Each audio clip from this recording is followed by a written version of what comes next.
مسلم شریف کی روایت ہے کہ حضرت ابو سعید خدری رضی اللہ تعالیٰ عنہ ارشاد فرماتے ہیں، ابن سعید نے مجھ سے کچھ باتیں کی جن کی وجہ سے مجھے اسے برا کہنے میں شرم محسوس ہوئی۔ وہ مجھ سے کہنے لگا، میں نے اپنے بارے میں لوگوں سے معذرت کی کہ میں دجال نہیں، لیکن اے اصحاب رسول صلی اللہ علیہ وسلم، معلوم نہیں تمہیں میرے بارے میں کیا گمان ہو گیا ہے؟ کیا رسول اکرم صلی اللہ علیہ وسلم نے نہیں فرمایا کہ دجال یہودی ہوگا اور میں تو مسلمان ہوں؟ رسول اکرم صلی اللہ علیہ وسلم نے فرمایا ہے کہ دجال کی اولاد نہیں ہوگی اور میری اولاد ہے۔ آپ صلی اللہ علیہ وسلم نے فرمایا، اللہ تبارک و تعالیٰ نے دجال کا مکہ میں داخل ہونا حرام کیا ہے اور میں نے تو حج کیا ہے۔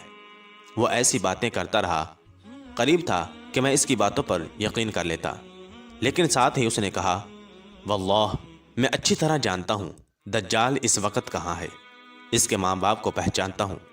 لوگوں نے ابن سعید سے پوچھا، تجھے پسند ہے کہ تو ہی دجال ہو؟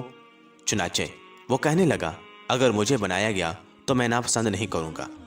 اور امام مسلم ایک اور روایت بیان کرتے ہیں کہ حضرت عبداللہ بن مسعود رضی اللہ تعالیٰ عنہ ارشاد فرماتے ہیں، ہم رسول اکرم صلی اللہ علیہ وسلم کے ساتھ تھے، ہمارا گزر بچوں سے ہوا جن میں ابن سیاد بھی تھا۔ تمام بچے بھاگ گئے لیکن ابن سیاد بیٹھا رہا۔ آپ صلی اللہ علیہ وسلم کو یہ بات بری لگی۔ آپ صلی اللہ علیہ وسلم نے فرمایا، تیرے ہاتھ غبار آلود ہوں، کیا تو گواہی دیتا ہے کہ میں اللہ تبارک و تعالیٰ کا رسول ہوں؟ وہ بولا نہیں، اور یہ کہہ کر وہ کافر ہو گیا۔ اس سے پہلے وہ مسلمان تھا۔ پھر ابن سیاد کہنے لگا، تو یعنی کہ حضرت محمد صلی اللہ علیہ وسلم گواہی دیتا ہے کہ میں اللہ تبارک و تعالیٰ کا رسول ہوں، اور اس نے حضور اکرم صلی اللہ علیہ وسلم کی بارگاہ میں یہ گستاخی کی۔ تو حضرت عمر رضی اللہ تعالیٰ عنہ جو کہ آپ صلی اللہ علیہ وسلم کے ساتھ تھے، انہوں نے کہا، یا رسول اللہ صلی اللہ علیہ وسلم، مجھے اجازت دیں میں اسے قتل کر دوں۔ اور حضرت عمر رضی اللہ تعالیٰ عنہ نے یہ اس وجہ سے کہا تھا کیونکہ دجال اس وقت مرتد ہو گیا تھا،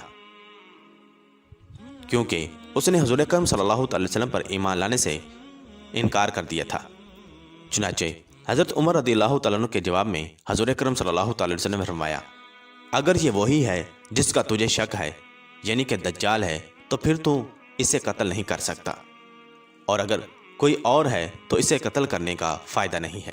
ناظرین گرامی، اہل علم کی تحقیق کے مطابق ابن سیاد ہی وہ دجال ہے جسے اللہ تبارک و تعالیٰ کے حکم پر فرشتوں نے کسی جزیرے میں باندھ رکھا ہے، اور قیامت کے قریب وہ ظاہر ہوگا۔ اگرچہ وہ مدینہ میں پیدا ہوا اور مکہ مکرمہ میں اس نے حج بھی کیا، لیکن جب وہ فتنہ پیدا کرنے کے لیے ظاہر ہوگا، یعنی کہ جب اللہ تبارک و تعالیٰ اس کو قرب قیامت میں ظاہر کرے گا، تو وہ مکہ مکرمہ میں داخل نہیں ہو سکے گا اور نہ ہی مدینہ منورہ میں داخل ہو سکے گا، جس طرح کہ اللہ تبارک و تعالیٰ کے پیارے حبیب صلی اللہ تعالی وسلم نے ارشاد فرمایا ہے۔ معزز دوستو، ان احادیث سے ہمیں معلوم ہوتا ہے کہ دجال مدینہ منورہ میں پیدا ہوا اور اس کا تعلق ایک یہودی خاندان سے تھا۔ بعد میں وہ مسلمان ہو گیا تھا، لیکن پھر جب حضور اکرم صلی اللہ تعالی وسلم نے اسے اسلام کی دعوت دی تو اس نے انکار کیا اور مرتد ہو گیا۔ چنانچہ اس گناہ کی وجہ سے اللہ تبارک و تعالی نے اس کو دجال بنا دیا گیا۔ اور جب لوگوں نے اس سے پوچھا تھا کہ کیا تو دجال بننا پسند کرتا ہے، تو اس نے خود ہی کہا تھا کہ اگر مجھے دجال بنایا گیا تو میں اسے ناپسند نہیں کروں گا۔ اسی وجہ سے اللہ تبارک و تعالی نے ابن سیاد کو دجال بنا دیا۔ ناظرین گرامی، آئیے اب آپ کو دجال کے حلیے کے متعلق بتاتے ہیں۔ معزز دوستو، دجال کی ایک آنکھ کانی اور اس کے سر کے بال گھنگریالے ہوں گے، رنگ سرخ اور جسم بھاری ہوگا۔ دجال کی دونوں آنکھوں کے درمیان کافر لکھا ہوگا، اور آپ صلی اللہ علیہ وسلم نے یہ بھی بات ارشاد فرمائی کہ کافر کا لفظ ہر مسلمان پڑھ سکے گا، خواہ وہ پڑھا لکھا ہو یا ان پڑھ ہو۔ دجال کے سر پر بہت زیادہ بال ہوں گے۔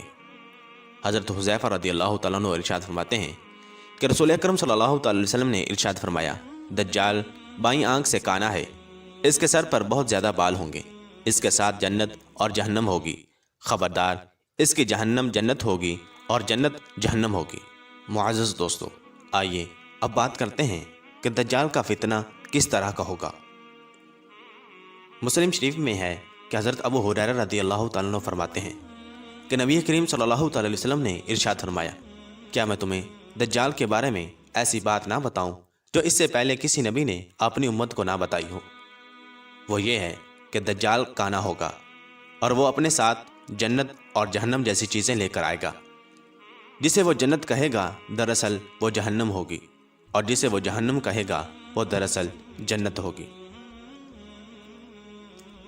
اور حضرت حذیفہ رضی اللہ تعالیٰ عنہ نبی اکرم صلی اللہ تعالی وسلم سے روایت کرتے ہیں کہ آپ صلی اللہ تعالی وسلم نے دجال کے بارے میں ارشاد فرمایا، اس کے ساتھ پانی اور آگ ہوگی، در حقیقت اس کی آگ ٹھنڈا پانی ہوگا اور اس کا پانی آگ ہوگی، خبردار اپنے آپ کو ہلاک نہ کر لینا۔ معزز دوستو، دجال کے حکم سے آسمان سے بارش برسے گی، زمین سے گھاس اور اناج وغیرہ اگے گا، جانور پہلے سے زیادہ دودھ دینا شروع کر دیں گے، اور دجال لوگوں کو مارے بھی گا اور مارنے کے بعد ان کو دوبارہ زندہ بھی کرے گا۔ ناظرین گرامی، یہ دجال کا فتنہ اس قدر شدید ہوگا کہ بہت سارے لوگ دجال کے پیروکار ہو جائیں گے اور اس پر ایمان لے آئیں گے، کیونکہ یہ اس طرح کے شعبے دکھائے گا کہ جن کو دیکھ کر بہت سارے لوگ اپنے ایمان سے ہاتھ دھو بیٹھیں گے۔ معزز دوستو، اب یہاں پر یہ سوال پیدا ہوتا ہے کہ دجال کا فتنہ اس قدر شدید ہوگا تو اللہ تبارک و تعالیٰ اس کو ظاہر کیوں فرمائے گا؟ محققین کا کہنا ہے کہ اللہ تبارک و تعالیٰ لوگوں کی آزمائش کے لیے دجال کو بعض کاموں کی قدرت دے گا، جس طرح کہ اللہ تبارک و تعالیٰ نے لوگوں کی آزمائش کے لیے شیطان کو وسوسہ ڈالنے کا اختیار دیا ہے۔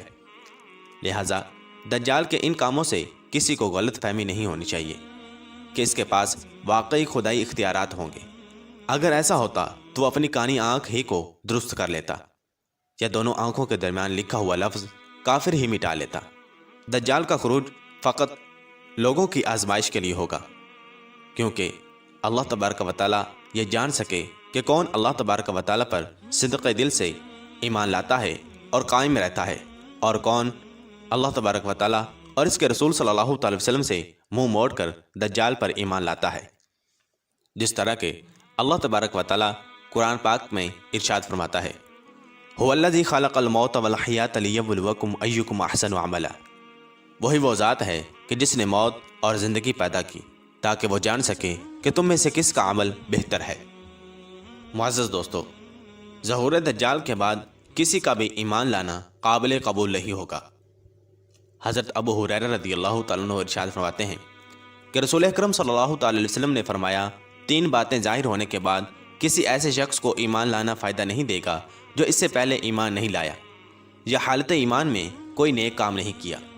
نمبر 1، سورج کا مغرب سے طلوع ہونا۔ نمبر 2، دجال کا ظاہر ہونا۔ نمبر 3، دابۃ الارض کا نکلنا۔ اسے مسلم شریف نے روایت کیا ہے۔ حضرت حشام بن عامر رضی اللہ تعالیٰ عنہ کہتے ہیں، میں نے رسول اکرم صلی اللہ تعالی وسلم کو فرماتے ہوئے سنا ہے کہ آدم علیہ السلام سے لے کر قیامت تک اللہ تبارک و تعالیٰ کی مخلوق میں سے فتنہ دجال سے بڑا اور کوئی فتنہ نہیں ہوگا۔ معزز دوستو، آئیے آپ بات کرتے ہیں کہ جو لوگ دجال کا زمانہ پائیں تو ان کے لیے کیا کرنے کا حکم دیا گیا ہے۔ دجال کا زمانہ پانے والے لوگوں کو دجال کا آمنا سامنا کرنے سے گریز کرنے کا حکم دیا گیا ہے۔ حضرت عمران بن حسین رضی اللہ تعالیٰ عنہ ارشاد فرماتے ہیں کہ رسول اکرم صلی اللہ تعالی وسلم نے فرمایا، جو شخص دجال کی خبر سنے وہ اس کے سامنے آنے سے گریز کرے۔ اللہ کی قسم، جب کوئی آدمی اس کے پاس آئے گا تو یہی سمجھے گا کہ وہ مومن ہے۔ جو شبہ کی چیزیں وہ دے کر بھیجا گیا ہے، انہیں دے کر وہ اس کی پیروی کرنے لگے گا۔ اور حضرت ام شریک رضی اللہ تعالیٰ عنہ فرماتی ہیں کہ انہوں نے نبی کریم صلی اللہ تعالی وسلم کو فرماتے ہوئے سنا ہے، لوگ دجال کے ڈر سے بھاگ کر پہاڑوں میں چلے جائیں گے۔ حضرت ام شریک رضی اللہ تعالیٰ عنہ نے عرض کیا، یا رسول اللہ صلی اللہ تعالی وسلم، اس روز عرب مسلمان کہاں ہوں گے؟ کیا وہ مقابلہ نہیں کریں گے؟ آپ صلی اللہ تعالی وسلم نے ارشاد فرمایا، وہ اس روز تعداد میں کم ہوں گے۔ معزز دوستو، فتنہ دجال اس قدر عالمگیر ہوگا کہ مکہ مکرمہ اور مدینہ منورہ کے علاوہ دنیا کا کوئی ملک اور شہر اس کے فتنے سے محفوظ نہیں رہے گا۔ حضرت انس بن مالک رضی اللہ تعالیٰ عنہ ارشاد فرماتے ہیں کہ نبی کریم صلی اللہ تعالی وسلم نے ارشاد فرمایا، کوئی شہر ایسا نہیں جس میں دجال داخل نہ ہو سکے سوائے مکہ اور مدینہ منورہ کے۔ فرشتے مکہ اور مدینہ کے راستوں پر صف باندھے کھڑے ہوں گے اور ان دونوں شہروں کی حفاظت کریں گے۔ دجال مدینہ منورہ کی سنگلاخ زمین تک پہنچے گا تو 3 بار زلزلہ آئے گا اور مدینہ منورہ میں موجود تمام کافر اور منافق ڈر کر دجال کے پاس چلے جائیں گے اور اس کے پیروکار ہو جائیں گے۔ معزز دوستو، آئیے اب بات کرتے ہیں کہ دجال اس دنیا پر کتنا عرصہ رہے گا۔ حضرت نواس بن سمعان رضی اللہ تعالیٰ عنہ کہتے ہیں، ایک روز رسول اکرم صلی اللہ تعالی وسلم نے دجال کا ذکر فرمایا اور نصیحت فرمائی، اے اللہ کے بندو، ثابت قدم رہنا۔ ہم نے عرض کیا، دجال کتنی مدت تک زمین میں رہے گا؟ آپ صلی اللہ تعالی وسلم نے ارشاد فرمایا، 40 روز، جن میں سے پہلا دن 1 سال کے برابر ہوگا، دوسرا دن 1 مہینہ کے برابر ہوگا اور تیسرا روز ہفتہ کے برابر ہوگا، اور اس کے بعد 37 روز تمہارے شب و روز کے برابر ہوں گے۔ ہم نے عرض کیا، یا رسول اللہ صلی اللہ تعالی وسلم، پہلا دن جو سال کے برابر ہوگا، اس میں 1 دن کی 5 نمازیں ہی کافی ہوں گی؟ حضور اکرم صلی اللہ تعالی وسلم نے ارشاد فرمایا، نہیں، اپنے روز و شب کا اندازہ کر کے سال بھر کی نمازیں پڑھنا۔ اسے مسلم شریف نے روایت کیا ہے۔ ناظرین گرامی، آئیے اب بات کرتے ہیں کہ کون لوگ دجال کا ساتھ دیں گے۔ مسلم شریف کی روایت ہے کہ حضرت انس بن مالک رضی اللہ تعالیٰ عنہ کہتے ہیں کہ رسول اکرم صلی اللہ تعالی وسلم نے ارشاد فرمایا، اصفہان یعنی کہ ایران کے شہر کے 70,000 یہودی سیاہ چادریں اوڑے ہوئے دجال کا ساتھ دیں گے۔ اور حضرت ابو بکر صدیق رضی اللہ تعالیٰ عنہ ارشاد فرماتے ہیں کہ رسول اکرم صلی اللہ تعالی وسلم نے فرمایا، دجال مشرق کی سرزمین سے ظاہر ہوگا، جسے خراسان کہا جاتا ہے۔ بہت سی قومیں اس کے ساتھ ہوں گی، جن کے چہرے چمڑا لگی ڈھالوں کی طرح ہوں گے۔ اسے ترمذی شریف نے روایت کیا ہے۔ محدثین یہ کہتے ہیں کہ ممکن ہے چوڑے چہرے والی اقوام سے مراد روس، چین، جاپان، فلپائن اور کوریا وغیرہ کی اقوام مراد ہوں۔ واللہ ورسولہ عالم، اور کافر اور منافق بھی دجال کا ساتھ دیں گے۔ ناظرین گرامی، آئیے اب بات کرتے ہیں کہ دجال کو کون قتل کرے گا۔ مسلم شریف کی روایت ہے کہ حضرت نواس بن سمعان رضی اللہ تعالیٰ عنہ کہتے ہیں، رسول اکرم صلی اللہ تعالی وسلم نے ارشاد فرمایا، جب اللہ تبارک و تعالیٰ حضرت مسیح ابن مریم علیہ السلام کو بھیجے گا تو وہ دمشق کے مشرق کے حصہ میں مسجد کے سفید مینارے کے پاس اپنے دونوں ہاتھ 2 فرشتوں کے کندھوں پر رکھے ہوئے اتریں گے۔ جب حضرت عیسیٰ علیہ السلام اپنا سر جھکائیں گے تو ان کے سر سے پانی کے قطرے ٹپکیں گے، جیسے ابھی ابھی غسل کیا ہو۔ جب اپنا سر اٹھائیں گے تو چاندی کے موتیوں کی طرح سفید قطرے ان کے بالوں سے ڈھلکتے نظر آئیں گے۔ ان کے سانس کی ہوا جس کافر تک پہنچے گی وہ مر جائے گا۔ حضرت عیسیٰ علیہ السلام کے سانس کا اثر وہاں تک پہنچے گا جہاں تک ان کی نگاہ پہنچے گی۔ آسمان سے نازل ہونے کے بعد حضرت عیسیٰ علیہ السلام دجال کو تلاش کریں گے اور لد کے مقام پر اسے قتل فرمائیں گے۔ معزز دوستو، یہاں پر آپ کو ہم بتاتے چلیں کہ آج کل لد کے مقام پر اسرائیل کا ہوائی اڈا ہے، اور مسلم شریف کی روایت ہے کہ حضرت ابو ہریرہ رضی اللہ تعالیٰ عنہ ارشاد فرماتے ہیں کہ رسول اکرم صلی اللہ تعالی وسلم نے ارشاد فرمایا، حضرت عیسیٰ علیہ السلام آسمان سے نازل ہوں گے اور مسلمان کو نماز پڑھائیں گے۔ پھر جب اللہ تبارک و تعالیٰ کا دشمن دجال حضرت عیسیٰ علیہ السلام کو دیکھے گا تو یوں گھلنے لگے گا جس طرح نمک پانی میں گھلتا ہے۔ اگر حضرت عیسیٰ علیہ السلام اسے چھوڑ دیتے تب بھی حضرت عیسیٰ علیہ السلام کے خوف سے گھل گھل کر مر جاتا، لیکن اللہ تبارک و تعالیٰ اسے حضرت عیسیٰ علیہ السلام کے ہاتھوں قتل کرائے گا، اور حضرت عیسیٰ علیہ السلام اپنے نیزے پر دجال کا خون لوگوں کو دکھائیں گے۔ معزز دوستو، سب سے بڑھ کر مزے کی بات یہ ہے کہ دجال کے خلاف جہاد میں ایک بھی یہودی زندہ نہیں بچے گا، حتیٰ کہ کسی پتھر یا درخت کی آڑ میں کوئی یہودی چھپا ہوگا تو وہ پتھر اور درخت پکارے گا، اے مسلمان، میرے پیچھے یہودی چھپا ہے، اسے قتل کر۔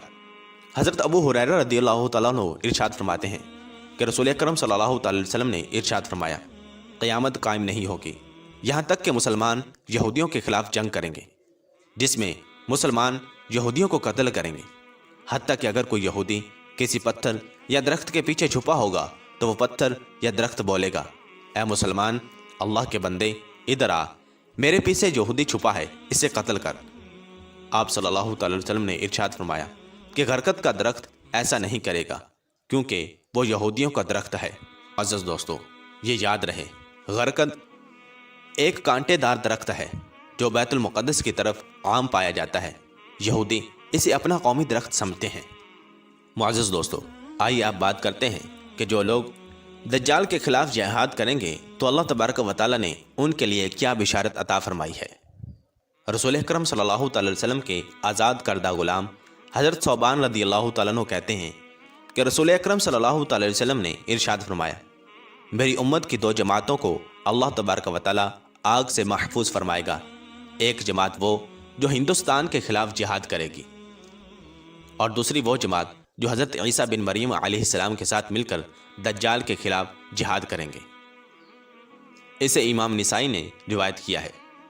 اور امت محمدیہ کا آخری مارکہ دجال کے خلاف جہاد ہوگا، اس کے بعد جہاد ختم ہو جائے گا۔